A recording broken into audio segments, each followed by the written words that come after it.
네, 우리 하나님 말씀 고린도전서 12장 1절에서 11절까지 교독하겠습니다.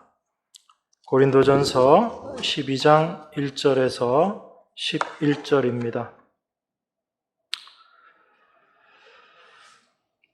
형제들아, 신령한 것에 대하여는 내가 너희의 알지 못하기를 원치 아니하노니 너희도 알거니와 너희가 이방인으로 있을 때 말 못하는 우상에게로 끄는 그대로 끌려갔느니라. 그러므로 내가 너희에게 알게 하노니 하나님의 영으로 말하는 자는 누구든지 예수를 저주할 자라 하지 않고 또 성령으로 아니하고는 누구든지 예수를 주시라 할 수 없느니라. 은사는 여러 가지나 성령은 같고 직임은 여러 가지나 주는 같으며 또 역사는 여러 가지나 모든 것을 모든 사람 가운데서 역사하시는 하나님은 같으니 각 사람에게 성령의 나타남을 주심은 유익하게 하려 하심이라.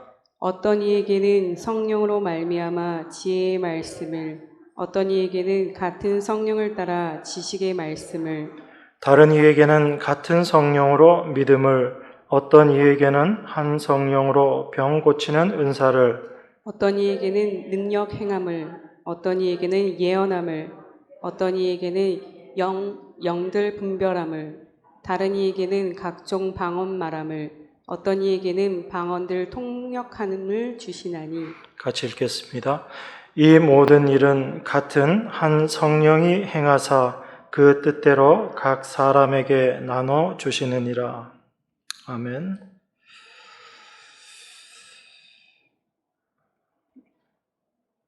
우리가 신앙생활하고 교회에서 여러 가지 이야기들을 많이 듣지만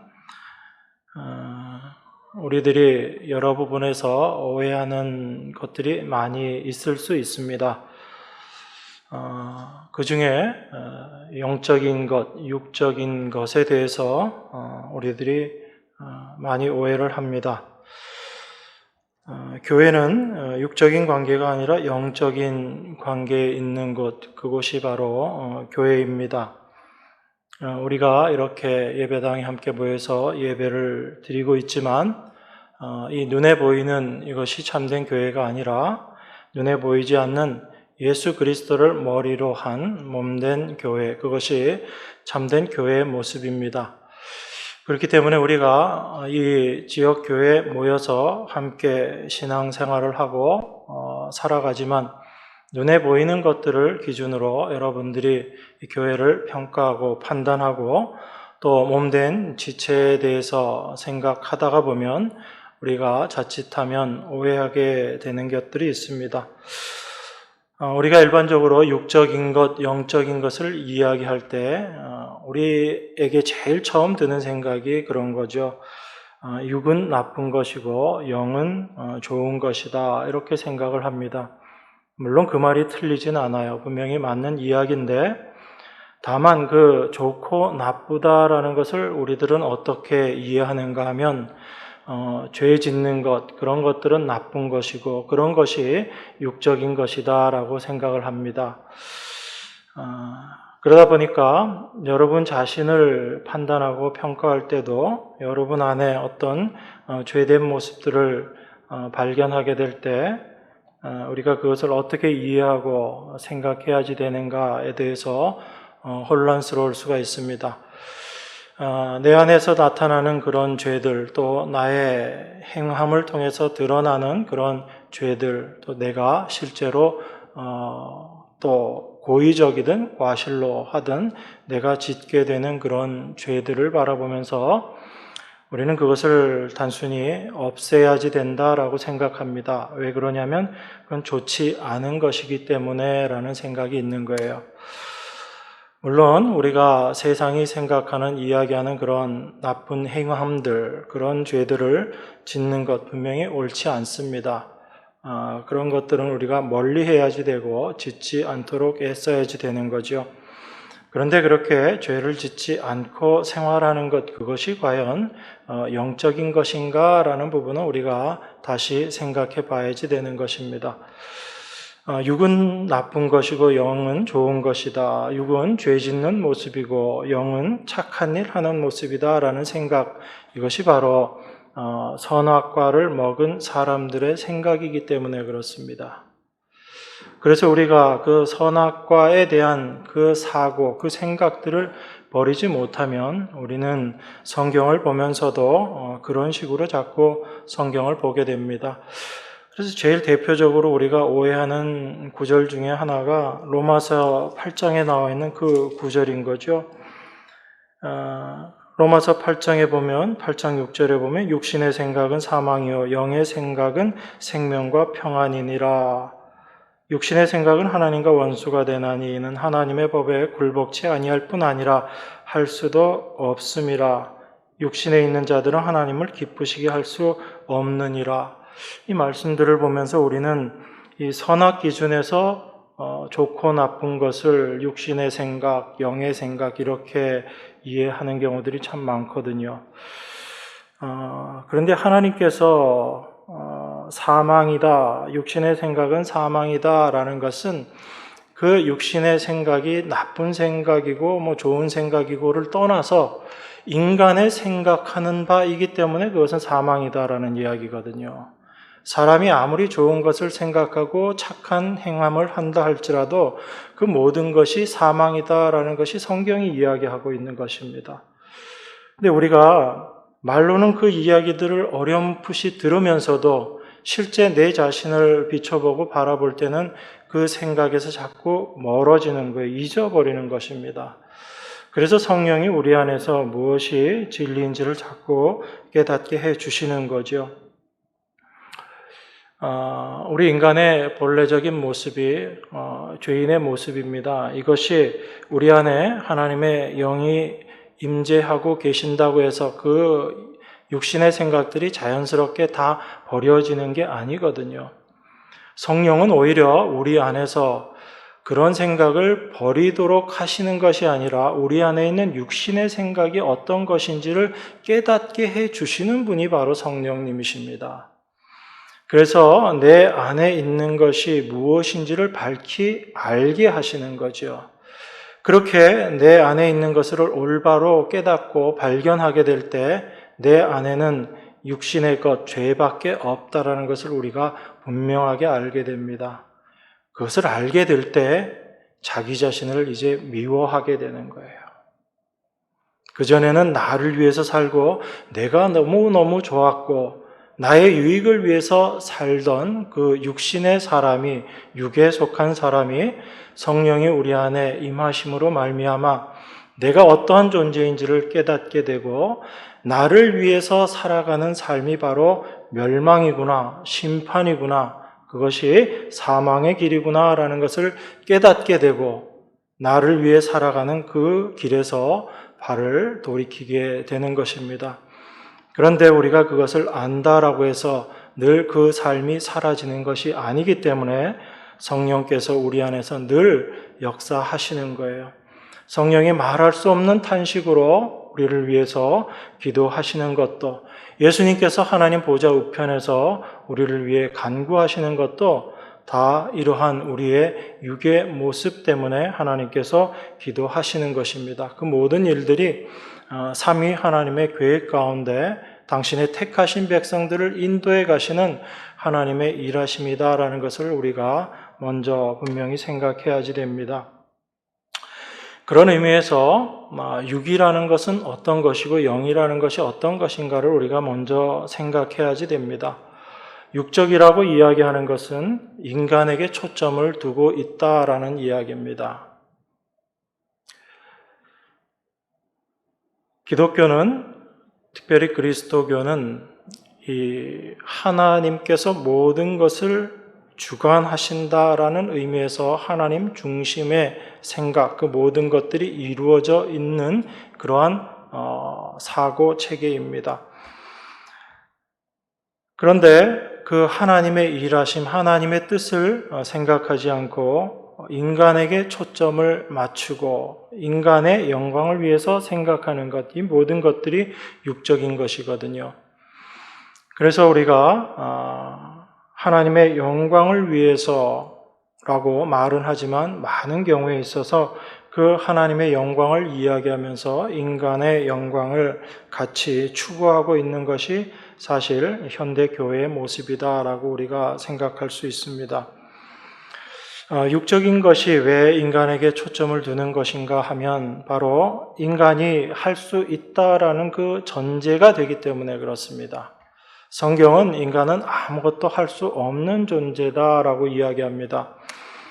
그런 말에 대해서 우리는 쉽게 수긍이 되지 않지요. 나는 지금도 움직일 수 있고 생각할 수 있고 행동할 수 있는데 내 의지가 있고 내 감정이 있고 모든 것이 있는데 왜 아무것도 할 수 없다라고 이야기하는가? 그게 우리가 쉽게 납득이 되지 않는 것입니다. 실제 보이는 지금 나의 모습을 기준으로 생각하기 때문에 그렇습니다. 그런데 성경은 죄로 말미암아 타락해버린 인간이 행하는 그 어떤 것들도 죄일 수밖에 없고 그 모든 것들은 하나님 앞에서 아무 의미 없고 가치 없는 것이다 라고 이야기합니다. 그런 의미에서 인간이 행해야지 될 것은 아무것도 없다라는 것입니다. 뿐만 아니라 인간이 할 수 있는 것도 아무것도 없다라는 거예요. 자기의 유익을 위해서 열심히 할 수 있는 일들은 참 많이 있습니다. 그렇지만 하나님을 위해서, 하나님의 영광을 위해서 인간이 할 수 있는 것은 아무것도 없다. 이게 성경이 이야기하고 있는 것이거든요. 그러면 하나님을 위한, 하나님의 영광을 위한 일은 누가 하시는가? 우리가 하는 것이 아니라 바로 하나님께서 내 안에서 하시는 거예요. 우리를 도구 삼아서 하시는 것입니다. 그것을 우리가 좀 분명히 알고 있어야지 됩니다. 그래서 성경에서 육적이다, 육이다라고 이야기하는 모든 것들은 인간에게 초점을 두고 있는 것이고 인간이 뭔가 행하고 이루어야 될 일이 있다라고 생각하는 그런 생각들, 바로 인간의 행위에 관심을 두는 것, 이게 다 육적인 것이다라는 것을 여러분들이 분명히 이해하셔야지 됩니다. 그 육적인 시각으로 말미암아 생각으로 말미암아 교회 문제들이 생겨나는 거예요. 그게 우리 고린도 교회를 통해서 바울이 우리에게 이야기하고 있는 것입니다. 그러면 영적인 시각으로 살아가는 것, 영적인 시각으로 우리가 교회를 바라보는 것은 어떤 것인가? 그 육적인 시각을 빼버리면 되는 겁니다. 무엇이 영적인가를 여러분들이 정의하기보다 육적인 생각이 어떤 것인지를 알고 그것을 제외하면 그것이 바로 영적인 시각이 된다, 영적인 생각이 된다라는 것을 이해하시면 됩니다. 그런 의미에서 우리가 하나님을 위해서 뭔가 해야지 된다, 무엇을 해야지 되는가라는 이런 생각을 하는 것, 이게 바로 육적인 생각이고 우리가 할 수 있는 것이 아무것도 없다라는 이 생각이 참 이상한 것 같지만 이것이 오히려 영적인 시각으로 자기 자신을 바라보는 것이다라는 것을 이해하셔야지 됩니다. 여러분, 하나님께서 우리를 부르신 목적이 뭘까요? 우리는 자꾸 하나님이 우리를 부르신 목적이 하나님께서 우리에게 뭔가 일을 시키시기 위해서라고 생각합니다. 그래서 우리가 하나님의 자녀가 된 이후에는 뭔가 일을 해야지 된다라고 생각해요. 그 일을 해야지 된다라는 그 생각 때문에 우리가 많이 매여 있고 잡혀 있습니다. 근데 하나님께서 우리를 부르신 목적, 당신의 백성을 부르신 목적은 다른 것 없습니다. 단 하나, 예수 그리스도의 십자가를 전하는 것, 증거하는 것, 이게 우리가 해야지 되는 일입니다. 그런데 그 일이 우리가 어떤 일을 행하는 것이 아니라 예수 그리스도께서 하신 일이 무엇인지를 올바로 알고 그것을 전하는 거예요. 그런 의미에서의 하나님의 일입니다. 그런데 우리는 오히려 그 예수 그리스도의 십자가에서 이루신 일은 이미 이루어진 것이라고 생각하고 그 십자가의 일이 어떤 것인지에 대해서는 사실 별로 관심이 없습니다. 우리는 예수님이 십자가에서 죽으심으로 말미암아 구원받은 존재다라는 것으로 끝나는 거예요. 십자가의 의미를. 그리고 나서 이제 구원받은 우리가 하나님을 위해서 무엇을 해야지 될 것인가에 관심을 갖는 것입니다.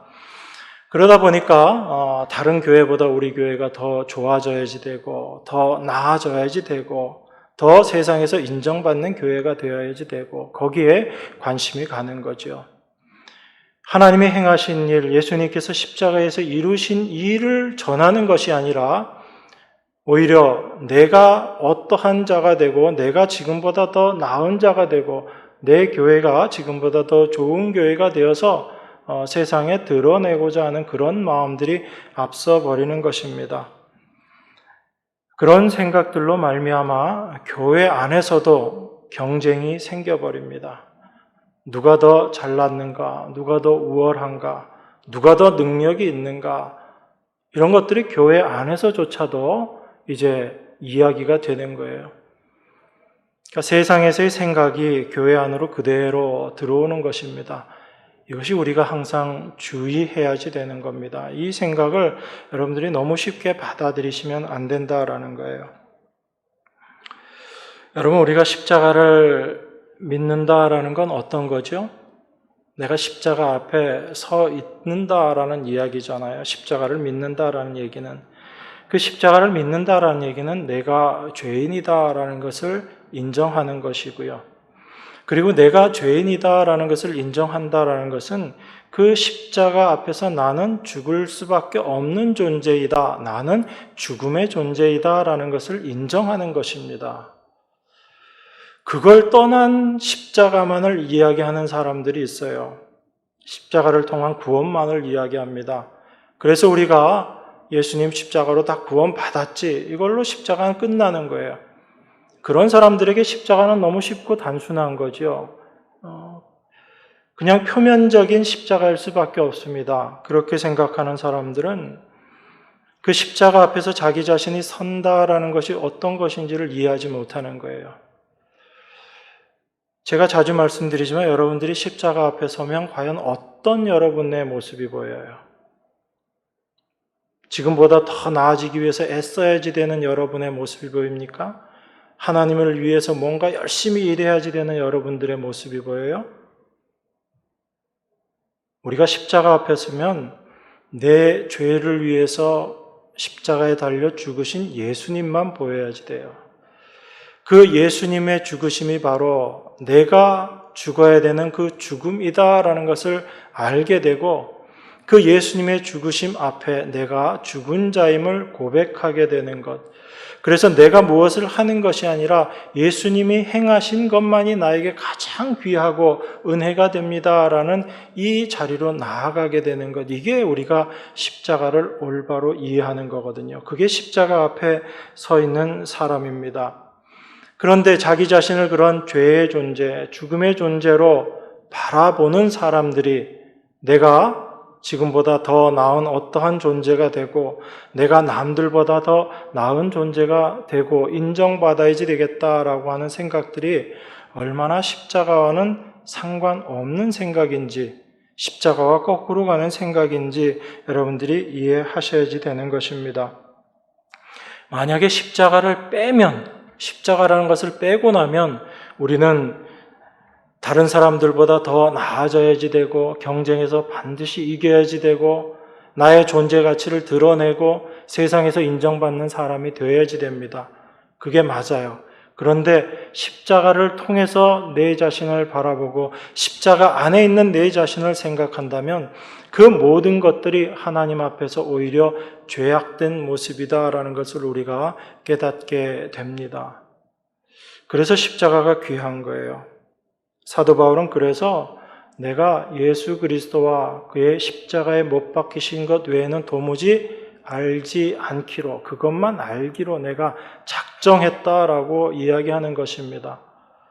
그 바울조차도 그렇게 이야기하는데 우리는 십자가를 그저 기본으로 생각하죠. 십자가는 이제 내가 다 아는 것이고 그 십자가를 아는 내가 이제 무엇을 해야지 되는가에 항상 관심을 가집니다. 근데 사도 바울은 그렇게 얘기하지 않거든요. 우린 늘 바울을 본받자라고 이야기하지만 정작 사도 바울을 본받는 것, 믿음의 선진들을 본받는 것이 어떤 것인지에 대해서 모르는 거예요. 우리 생각으로 본받고 싶은 거죠.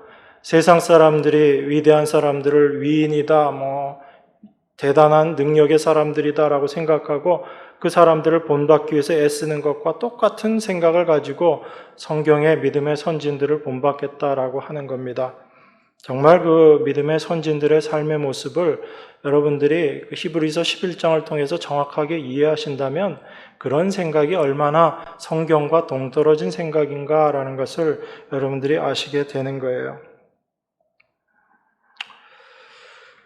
그래서 사도 바울이 이 고린도 교회에 대해서 이야기하면서 그들이 분명히 바울이 자기가 전한 그 복음으로 그리스도인들이 다 됐고 그리스도를 알게 되었지만 참된 십자가 신앙으로 살아가는 것이 무엇인지를 고린도 성도들이 오해하고 있기 때문에 바른 이해가 없었기 때문에 문제가 생겼다라는 것을 바울이 지금 우리에게 지적하고 있는 것입니다. 그런 의미에서 우리가 지금까지 바울이 이야기했던 모든 내용들이 사실은 이해가 갑니다. 바울이 고린도 교회가 이런 사람 저런 사람들로 편당을 지어서 그 모든 것들을 이야기할 때 사도가 이야기하는 아주 핵심적인 내용이 있습니다. 다른 게 아니라 누가 십자가에 못 박혔느냐 그 한마디 하거든요. 십자가 앞에서 모든 인간은 똑같을 수밖에 없다라는 것입니다. 그런데 그 십자가 앞에서 누가 잘나고 누가 못나고가 어디 있냐라는 거예요. 오직 예수님 한 분밖에 없는데, 그런데 나는 바울 파고 나는 베드로 파고 나는 누구 파고 이런 것이 무슨 의미가 있느냐라는 거예요. 그건 십자가를 모르는 사람들이나 하는 이야기다라는 것입니다. 그래서 누가 십자가에 못 박혔는지 너희들이 잘 봐라라고 바울이 그렇게 이야기하는 거죠. 그러니까 여러분들이 십자가를 올바로 바라보게 된다면 우리가 생각하고 이해하고 있었던 많은 것들이 말씀을 통해서 수정되어야지 된다라는 것을 여러분들이 이해하게 됩니다. 사도가 오늘 본문 1절에서 이렇게 이야기합니다. 형제들아 신령한 것에 대하여는 내가 너희의 알지 못하기를 원치 아니하노니. 자, 부정의 부정이죠. 아주 강한 긍정이잖아요. 그죠? 여러분 다 배우셨듯이. 신령한 것들을 너희가 정말 알기를 내가 원한다. 그런 의미죠. 그럼 여러분 신령한 것이 어떤 겁니까? 우리가 신령한 것 그러면 대부분 우리가 생각하는 신령한 것은 어떤 초월적인 것, 신비한 것 그런 것들을 신령한 것이다라고 생각을 합니다. 그래서 그 신령함을 쫓아서 사는 사람들이 있어요. 그래서 아주 신비한 체험들을 하고 경험들을 하고 그러면 그런 것들을 신령한 것이다라고 생각합니다. 사람들이 왜 그 신령한 것을 추구하고 쫓아가냐면 그것을 제가 좀 전에 말씀드린 그런 의미로 이해하기 때문에 그래요. 신령한 것은 뭔가 특별한 것이다라고 생각하기 때문에 그렇습니다. 그러면 내가 신령한 존재가 되었다라면 내가 어떤 존재가 되었다는 얘기죠? 그런 전제하에서 생각을 한다면 내가 특별한 존재가 되었다는 거죠. 내가 남들보다 더 뛰어난 존재가 되었다는 거죠. 내가 더 우월한 존재가 되었다는 거죠. 신령한 것을 그렇게 이해하면 이 결론으로 가는 거예요. 그러니까 고린도 교회에 문제가 생길 수밖에 없었던 겁니다. 여러 가지 은사들을 받았어요. 어떤 사람은 이런 은사, 어떤 사람은 저런 은사, 그 은사들을 받았습니다. 그 은사들이 내가 받은 은사가 더 뛰어나다, 더 우월하다, 더 특별하다라고 주장한 이유가 무엇일까? 생각해보면 뻔히 드러나는 거죠. 더 뛰어난 은사를 받은 내가 더 뛰어난 존재다라고 이야기하고 싶은 거죠. 여러분 안에 그런 마음 없어요? 솔직히 대답해 보세요. 여러분 안에 그런 마음 없으시냐고요?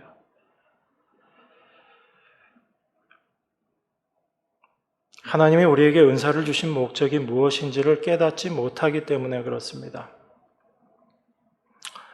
신령한 것을 여러분들이 무슨 특별하고 대단한 것, 아주 신비한 체험이다 이렇게 이해하시기 때문에 뒤에 나와 있는 고린도 교회처럼 그런 문제들이 생기는 거예요.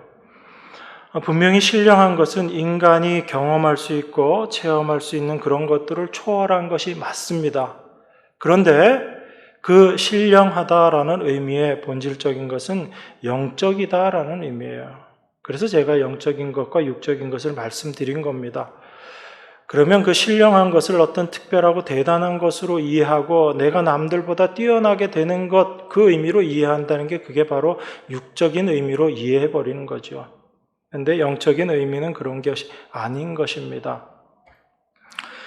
이 신령한 것이라는 것, 이게 이 단어 자체가 영적이다라는 그런 의미로 여러분들이 이해하셔야지 돼요. 그래서 신령한 것이라는 것은 성령으로 말미암아 경험되고 드러나게 되는 것, 이런 의미가 신령한 것이라는 의미입니다. 그래서 영어로도 이게 spiritual이라고 그렇게 표현되어 있어요. 영적이다라고 그렇게 표현되어 있습니다. 성경에 여러 군데 신령함이라는 표현들이 나오지만 이걸 여러분들이 어떤 특별하고 신비하고 이방 종교나 그런 데서도 경험되어지는 그런 이상한 것, 그런 의미로 이해하지 마십시오.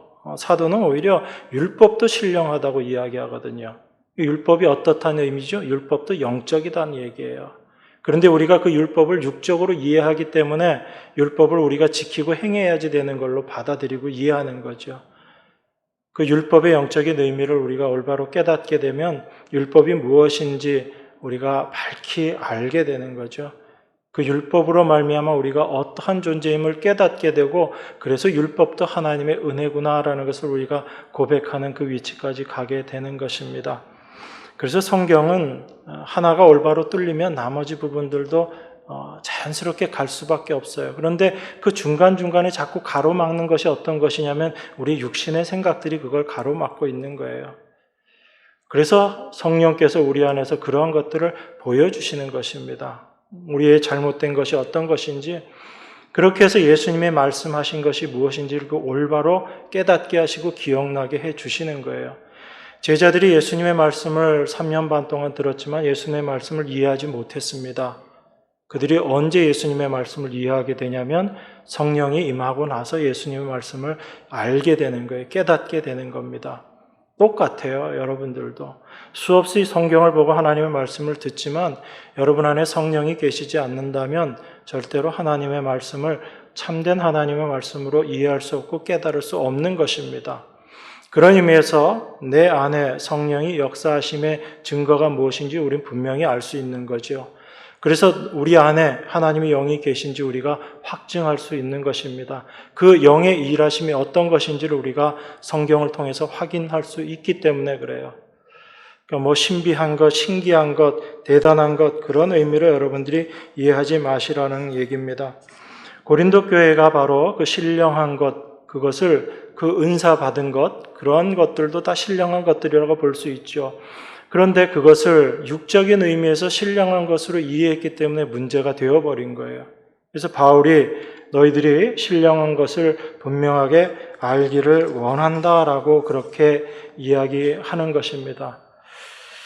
그 신령한 것이 무엇인지 알고 영적인 것이 무엇인지를 알게 됐을 때 은사를 주신 목적이 무엇인지를 올바로 깨닫게 되고 그 은사를 가지고 경쟁하고 서로 다투고 자랑하는 일들이 없게 될 것인데 그들이 지금 그 모습으로 분쟁하고 있는 것을 보면 분명히 십자가의 의미가 무엇인지 올바로 깨닫지 못하고 참된 은사의 목적이 무엇인지를 그들이 알지 못했기 때문이다라는 것을 지금 바울이 이야기하고 있는 것입니다. 자, 그런 의미에서 이 신령하다, 영적이다라는 의미는 오직 예수 그리스도만을 바라보고 그리스도만을 소망하는 것이다라고 우리가 또한 생각할 수 있습니다. 그래서 3절에서 이렇게 이야기합니다. 그러므로 내가 너희에게 알게 하노니 하나님의 영으로 말하는 자는 누구든지 예수를 저주할 자라 하지 않고 또 성령으로 아니하고는 누구든지 예수를 주시라 할 수 없느니라.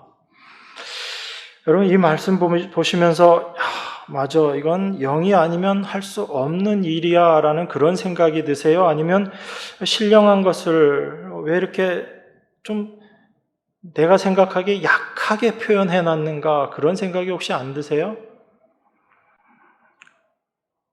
제가 물어보겠습니다. 여러분 중에 혹시 예수를 저주할 자다라고 이야기하시는 분 계세요, 안 계세요? 최소한 이 자리에 앉아 계시면 그렇게 얘기하시지는 않을 거 아니에요. 또 예수님이 주님이십니다라고 여러분 중에 고백 안 하실 분이 어디 계시냐고요. 그런데 바울은 그 신령한 것을 좀 대단한 것으로 이야기를 해줬으면 좋겠는데 한다는 말이 내가 너희에게 알게 한다. 너희가 알기를 원한다라고 그렇게 이야기하고 이제 알게 하겠다라고 이야기합니다. 그 알게 하겠다는 게 뭐냐면 하나님의 영으로 말하는 자, 성령으로 말하는 자, 영적인 자, 신령한 자는 누구든지 예수를 저주할 자라 하지 않고 또 성령으로 아니하고는 누구든지 예수를 주시라 할 수 없느니라. 너무 좀 밋밋하죠, 그렇죠? 뭔가 좀 강하게 뭔가 충격이 딱 오는 이야기를 해서 이게 우리가 신령한 것을 아는 것이다 이러면 좋을 것 같은데 너무 단순하게 바울이 이야기합니다. 그런 의미에서 바울이 지금 신령한 것이라고 이야기하는 걸 보니까 신령한 것은 바로 하나님의 영이 임한 것, 이게 신령한 것이다라고 지금 바울이 이야기하고 있는 거예요. 그러면 하나님의 영을 받은 하나님의 백성들은 다 신령한 자예요? 신령하지 않은 자예요? 다 신령한 자란 이야기예요. 그런데 우리가 자꾸 그 신령이라는 것을 어떤 특별하고 특이한 것으로 이해하고 그렇게 인정받고 싶은 거예요. 그래서 내가 좀 신령한 자가 되고 싶은 거예요. 여러분 신령하다라는 표현하면 뭔가 좀 다른 것 같이 느껴지잖아요. 여러분들이 표현하면서도. 그래서 점쟁이를 찾아가도 신령하다는 점쟁이 찾아가는 거죠. 대충 잘 맞춘다 이 정도가 아니고 저 사람 정말 신령해라고 표현하면 저 점쟁이 정말 대단하고 뭔가 아주 영적인 게 특별하고 다른 점쟁이하고 틀려 그런 의미로 신령하다라고 이해하잖아요. 근데 바울은 그렇게 이야기하고 있지 않다고요. 성경은 신령하다라는 의미를 그렇게 얘기하는 게 아니라 영적이다. 바로 우리 안에 하나님의 영이 계시다. 그것이 신령한 모습이다라고 그렇게 이야기하는 거예요. 그 전제하에서 은사에 대한 이야기들을 다 풀어가는 것입니다. 성령으로 아니고는 누구든지 예수를 저주할 자라 하지 않고 성령이 아니고서는 예수를 주로 고백할 수 없다라는 이것이 너무나 우리에게는 당연한 것처럼 생각이 되는데 바울은 이것이 신령한 자의 모습이다라고 그렇게 이야기합니다. 그렇게 이야기하는 그 이유를 우리가 2절을 통해서 좀 더 확인해 볼 수 있습니다. 2절은 이렇게 이야기합니다. 너희도 알거니와 너희가 이방인으로 있을 때 말 못하는 우상에게로 끄는 그대로 끌려갔느니라. 이게 성령을 받기 전에 우리들의 모습이거든요. 이게 이방인으로 있을 때의 모습입니다. 바로 하나님의 영이 임하지 않았을 때 말 못하는 우상에게로 끄는 그대로 끌려갔다라고 그렇게 이야기합니다. 이걸 에베소서 한번 찾아볼까요? 에베소서 2장 1절 2절 한번 보겠습니다.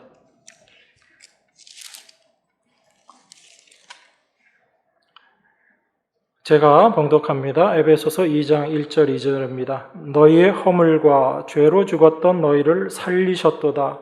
그때 너희가 그 가운데서 행하여 이 세상 풍속을 쫓고 공중의 권세 잡은 자를 따랐으니 곧 지금 불순종의 아들들 가운데서 역사하는 영이라. 이렇게 이야기합니다.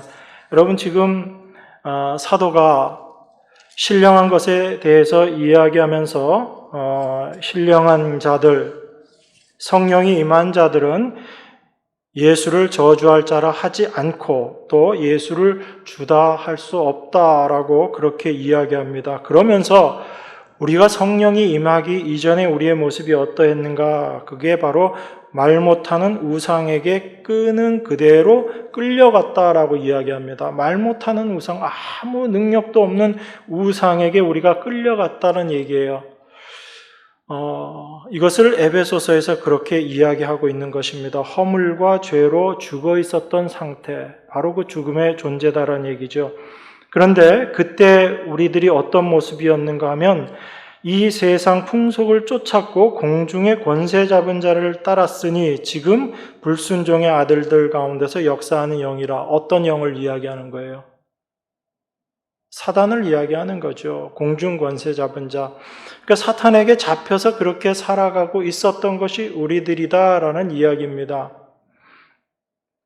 그런 생각을 가지고 예수 그리스도를 바라보게 되면 예수님은 저주의 모습으로밖에 안 보이는 거예요. 예수님의 제자들이 열심히 예수님을 따랐습니다. 그들이 어떤 생각들을 갖고 있었죠. 어떤 생각이요? 육적인 생각들을 갖고 있었습니다. 예수님이 왕 되기를 원했어요. 그 예수가 왕이 되면 그들이 그 왕이신 예수님 밑에서 한 자리 하겠다, 그 생각을 하고 열심히 예수를 쫓았던 거죠. 그렇게 그들의 인간적인 기대를 가지고 예수님을 열심히 쫓았는데 예수님은 계속 당신이 죽으실 것만 이야기합니다. 도무지 제자들이 이해 못했거든요. 급기야 예수님이 어떤 모습으로까지 가게 되냐면 십자가에 달려 죽으시는 모습으로까지 가게 되는 것입니다. 그 모습을 본 제자들이 어떻게 했죠? 우리 스승이 저렇게 비참한 모습으로 돌아가셨구나. 정말 안타깝다. 그렇게 생각했나요? 아닙니다. 그 제자들이 다 예수님의 십자가를 떠나버렸어요. 도망가 버렸습니다. 왜 그렇죠? 예수님의 죽으심이 하나님께 저주받은 자의 죽음이다라고 생각했기 때문에 그래요. 나무에 달린 자마다 하나님께 저주받은 자, 심판받은 자라는 그 신명기 말씀처럼 예수님의 제자들이 예수님을 그렇게 바라보게 된 거예요. 그게 육적인 시각을 가지고 예수님을 바라봤을 때 그렇습니다. 예수님이 실패한 자란 이야기죠. 그 나무에 달려서 죽은 것은 바로 하나님의 심판을 받고 하나님의 저주를 받아 달려있는 모습이다라고 생각했던 것입니다. 그러니까 예수님의 제자들조차도 예수님을 어떤 자로 이야기하고 어떤 자로 이해했던 거예요. 예수님의 저주받은 자다라고 그렇게 이해했던 거죠. 그게 세상이 예수를 바라보는 시각이에요. 이 세상의 사랑을 외치다가 희생을 얘기하고 봉사를 이야기하다가 실패해서 십자가에 달려 죽은 자, 이게 바로 예수, 세상이 바라보는 시각이거든요. 공중권세 잡은 자에게 잡혀서 살아가는 사람들의 생각과 모든 삶의 모습이 그렇다라는 것입니다. 그 삶의 모습을 데살로니가 후서에서는 이렇게 이야기합니다. 데살로니가 후서 2장 9절에서 12절입니다. 악한 자의 임함은 사단의 역사를 따라 모든 능력과 표적과 거짓 기적과 불의의 모든 속임으로 멸망하는 자들에게 임하리니 이는 저희가 진리의 사랑을 받지 아니하여 구원함을 얻지 못함이니라. 이러므로 하나님의 유혹을 저희 가운데 역사하게 하사 거짓 것을 믿게 하심은 진리를 믿지 않고 불의를 좋아하는 모든 자로 심판을 받게 하려 하심이니라. 공중권세 잡은 자의 임함과 그 일이 어떤 모습으로 드러나는가, 거기에 사로잡혀 있는 자들의 생각과 삶의 모습이 어떠한가를 이야기하고 있는 거죠. 그들은 다 심판을 받을 자들이다라는 이야기입니다. 그런데 하나님께 심판받는 자들의 모습이 어떠한가 하면 진리를 믿지 않고 불의를 좋아한다라고 이야기하는데, 그것이 바로 악한 자의 임함, 사탄의 역사를 따라 나타나는 것인데 모든 능력과 표적과 거짓 기적과 불의의 모든 속임이다라고 그렇게 이야기합니다. 이게 멸망하는 자들에게 임하는 모습이다라는 거죠. 어찌 보면 우리가 신령한 것이라고 생각했던 많은 부류가 여기에 들어가 있는 거예요. 그러니까 성경이 이야기하는 신령함이라는 것은 이런 모습이 아니다라는 겁니다. 우리 안에 영이 임함으로 말미암아 예수님께서 십자가에 달리심이 어떤 것인지를 올바로 분명하게 깨닫게 되는 것, 이게 바로 영적인 것이고 이것이 바로 신령한 자의 모습이다라는 것입니다. 그랬을 때 하나님께서 우리에게 임하심이 어떤 것인가를 분명히 이야기하는 거죠.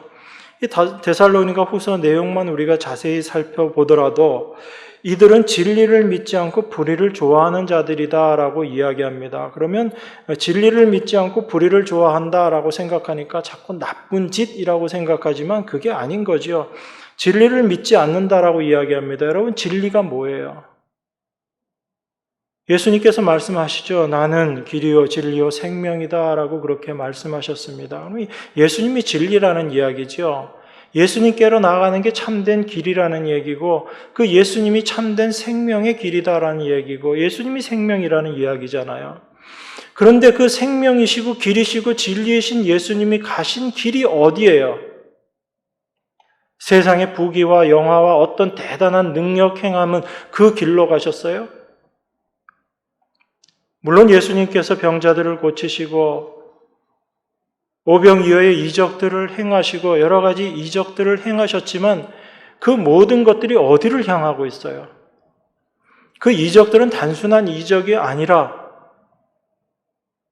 우리 인간이 무엇을 추구하며 살아가는지를 보여주시고 그러한 인간의 최종적인 모습이 어디여야 하는지를 보여주시는 거죠. 그래서 예수님이 마지막에 가신 곳, 도달하신 곳이 어디입니까? 십자가잖아요.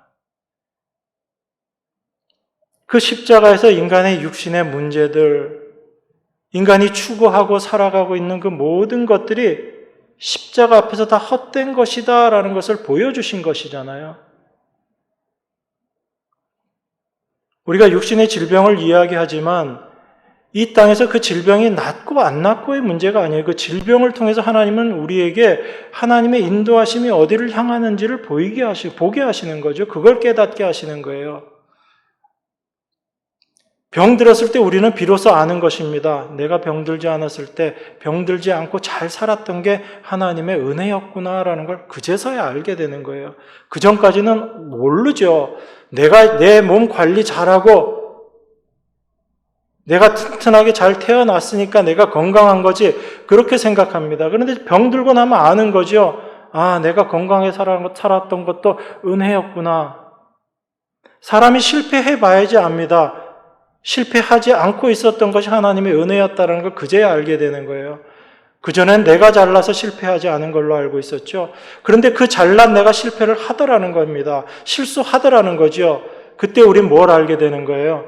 내 힘으로 사는 거 아니구나라는 걸 알게 되는 거죠. 그게 하나님의 일하심이거든요.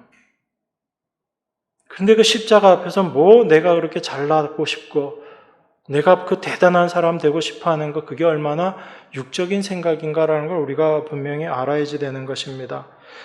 그 진리이신 예수님께서 가신 것 최종 종착점이 십자가라는 거예요. 그러면 예수님은 지금 우리에게 뭘 보여주시고 계시는 거예요? 성도가 늘 바라봐야지 될 것은 십자가밖에 없다라는 겁니다. 그 십자가를 벗어나서 대단한 성도가 되겠다라는 생각하지 말란 얘기예요. 십자가를 바라보면 뭐밖에 안 보입니까? 여러분들의 행함, 여러분들의 모습은 도무지 보이지 않는 거예요. 뭐만 보여요? 예수님이 이루어 놓으신 일만 보이는 것입니다. 예수님이 행하신 일만 보이신 거예요. 그 모든 일을 계획하시고 완성하신 하나님의 일하심만 우리 눈에 보이는 것입니다. 그것을 깨닫게 하시는 분이 바로 성령님이신 거고요. 그래서 성도는 삼위 하나님의 일하심으로 하루하루를 살아가시는 거예요. 그 하나님의 일하심이 없으면 우리는 그저 선악과 먹고 심판받아 죽을 수밖에 없는 그런 존재인 거예요. 지금도 여전히 우리는 그런 존재인데 그런 우리를 하나님께서 붙잡고 끌고 가고 계신 거예요. 하나님의 예수 그리스도를 통해서 완성시켜 놓으신 그 세계 안에 우리를 두시고 하나님께서 우리를 끌고 가고 계시는 거예요. 너 자신을 바라보지 말고 하나님께서 예수 그리스도를 통해서 십자가에서 이루어 놓으신 그 일을 바라보라고 우리에게 말씀하시는 거죠. 내 자신 바라보면 여전히 믿음이 없는 사람의 모습이죠. 여전히 믿지 못하는 자의 모습이고요. 여전히 육적인 생각에 가득히 잡혀있는 그런 존재일 수밖에 없는 게 바로 죄의 본질인 우리의 모습이거든요. 그게 선악과 따먹은 인간의 본질의 모습인 것이고. 근데 우리가 다 그러한 존재로 살고 있었는데 예수님께서 십자가에서 그 모든 일들을 이루어 놓으시고 우리를 건져 주셨다. 이것이 예수님이 행하신 일, 하나님께서 행하신 일이다라는 것입니다. 그래서 우리 모두가 신령한 자가 되었다라는 거예요. 그렇게 하나님께서 우리를 신령한 자 되게 하시고 몸된 교회로 부르시고 우리에게 은사를 주신 것입니다. 그래서 그 은사 받은 자들은 다 신령한 자들이란 얘기예요. 여러분들 혹시 이렇게 생각할 수 있습니다. 나는 뭐 특별한 은사도 받은 게 없는 것 같은데, 나는 뭐 방언을 하는 것도 아니고 병 고치는 은사가 있는 것도 아니고 뭐 계시의 영을 받은 것 같지도 않고 뭐 영 분별하는 것도 없는 것 같고 나는 도무지 아닌 것 같은데, 아니요. 은사는 그런 게 아니라고 말씀드렸잖아요. 신령함이라는 것 자체가 우리 안에 하나님의 영, 성령이 계시면 바로 신령한 존재들이고, 그러한 존재들은 하나님께서 은사를 주셔서 몸된 교회로 하여금 그 은사로 살아가게끔 그렇게 일을 하시는 것입니다. 그래서 신령한 것이라는 것이 바로 우리가 하나님께로부터 은사 받은 자이다, 하나님의 영으로 말미암아 살아가는 존재들이다라는 것을 분명히 이해하셔야지 돼요. 그래서 아까도 말씀드렸지만 사도가 내가 예수 그리스도와 그의 십자가에 못 박힌 것 외에는 도무지 알지 아니하기로 했다, 그렇게 결심한 것, 바로 그 십자가를 통해서 우리 자신의 모습을 올바로 바라보게 되고, 그리고 십자가를 통해서 하나님께서 이루신 것이 무엇인지를 알게 될 때 우리가 신령한 자로, 은사 받은 자로 살아가게 되는 것입니다. 그 구체적인 은사가 어떤 것인지, 은사의 목적이 무엇인지를 사도가 이렇게 이야기합니다. 4절부터 이야기하죠. 은사는 여러 가지나 성령은 같고 직임은 여러 가지나 주는 같으며 또 역사는 여러 가지나 모든 것을 모든 사람 가운데 역사하시는 하나님은 같으니 각 사람에게 성령의 나타남을 주심은 유익하게 하려 하심이라. 어떤 이에게는 성령으로 말미암아 지혜의 말씀을, 어떤 이에게는 같은 성령을 따라 지식의 말씀을, 그리고 쭉 여러 가지 성령의 은사들에 대해서 이야기를 하고 있습니다. 여러분, 이 은사의 목적을 우리가 이해하는 한 가지 성경의 내용이 우리가 사도행전을 통해서 확인할 수 있습니다. 예수님의 제자들이 성령을 받기 전과 받고 난 이후에 달라진 모습이 분명히 있습니다. 그걸 사도행전을 통해서 확인할 수 있거든요. 사도행전 2장 36절에 보면 이 이야기를 합니다. 오순절날 성령이 임하고 나서 제자들이 모든 일들에 대해서 이야기하고 최종적으로 사도행전 2장 36절에서 뭐라고 이야기하는가 하면, 그런즉 이스라엘 온 집은 정령 알지니 너희가 십자가에 못 박은 이 예수를 하나님이 주와 그리스도가 되게 하셨다라고 그렇게 이야기합니다. 그러니까 성령 받았다는 증거 자체가 그전까지는 올바로 깨닫지 못하고 알지 못했었는데 예수를 바로 주와 그리스도가 되게 하셨다라는 것을 알게 되는 것, 이걸 고백하는 것, 이게 바로 성령 받은 자들의 모습이다라는 걸 이야기합니다. 그러니까 이게 바로 성령이 임하신 자들이 어떤 모습인가에 대해서 결론적으로 이야기하고 있는 거거든요.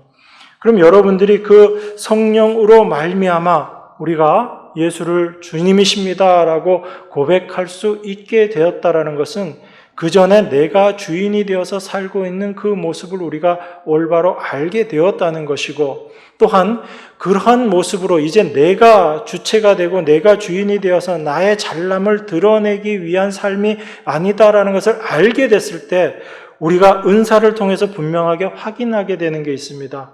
이 은사를 하나님께서 이렇게, 바울이 이렇게 이야기하잖아요. 4절에 은사는 여러 가지나 성령은 같다라고 이야기합니다.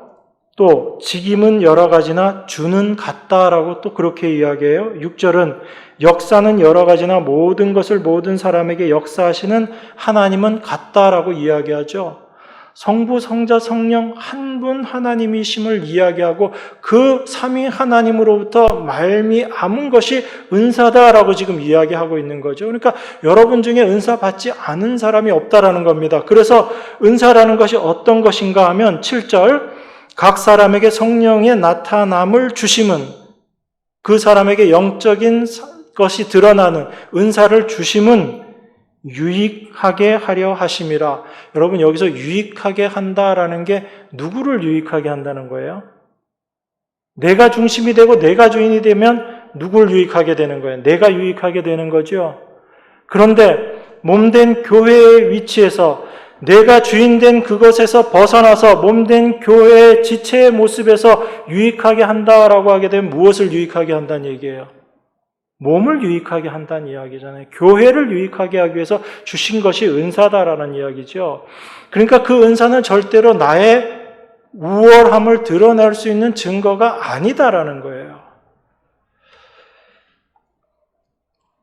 그리고 은사를 우리가 원한다고 마구마구 받는 것도 아닙니다. 11절 한번 볼까요? 이 모든 일은 같은 한 성령이 행하사 그 뜻대로 각 사람에게 나눠주시느니라. 은사를 주시는 것도 누가 하시는 일이에요? 우리의 원함, 우리의 바람, 우리의 뜻 아닌 겁니다. 그 사람이 잘나서 아닌 거예요. 성령이 그 뜻대로 나눠주시는 거다라고 이야기하고 있는 거잖아요. 그러면 그 성령이 우리에게 몸을 위해서, 몸의 유익을 위해서 우리가 주셨다라는 것을 생각하면 우리가 은사 받은 목적이 무엇인지를 분명하게 이해할 수 있죠. 그래서 에베소서 4장 12절에서 이렇게 이야기하는 것입니다. 다 같이 보겠습니다. 에베소서 4장 12절입니다.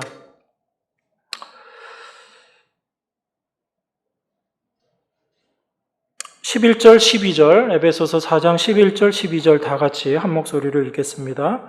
그가 혹은 사도로 혹은 선지자로 혹은 복음 전하는 자로 혹은 목사와 교사로 주셨으니 이는 성도를 온전케 하며 봉사의 일을 하게 하며 그리스도의 몸을 세우려 하심이라. 이게 하나님께서 우리에게 은사를 주신 목적이다라는 거죠.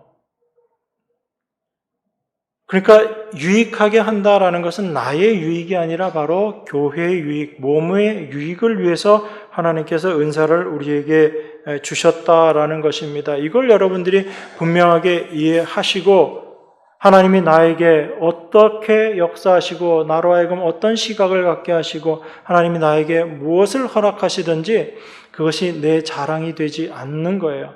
하나님이 나에게 이것을 주신 것은 몸의 유익을 위해서 나에게 이것을 허락하신 것이구나.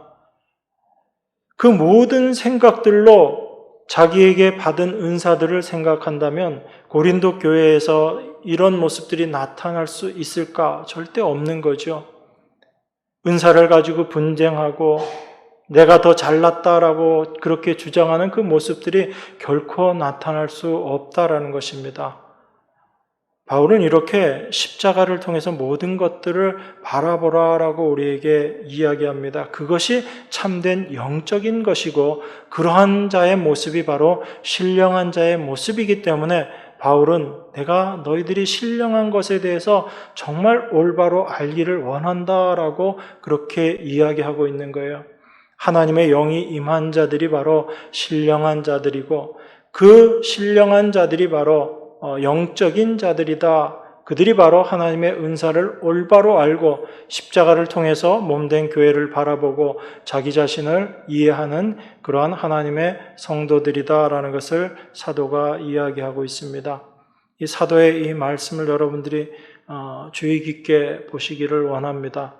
하나님이 예수 그리스도를 통해서 우리에게 이루어 놓으신 그 십자가의 의미가 무엇인지 여러분들이 올바로 이해하시고 그 십자가를 통해서 늘 여러분 자신을 바라보고 세상을 이해할 수 있게 되기를 원합니다.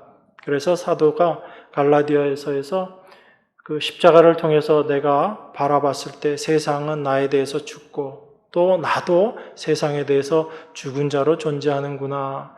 그것이 십자가를 통해서 바라보는 나와 세상의 모습입니다. 그 모습 가운데 우리에게 오롯이 드러나는 것은 바로 예수 그리스도의 일하심, 하나님의 일하심만이 드러나는 거예요. 그럴 때 십자가가 나에게 참된 은혜로 다가옵니다.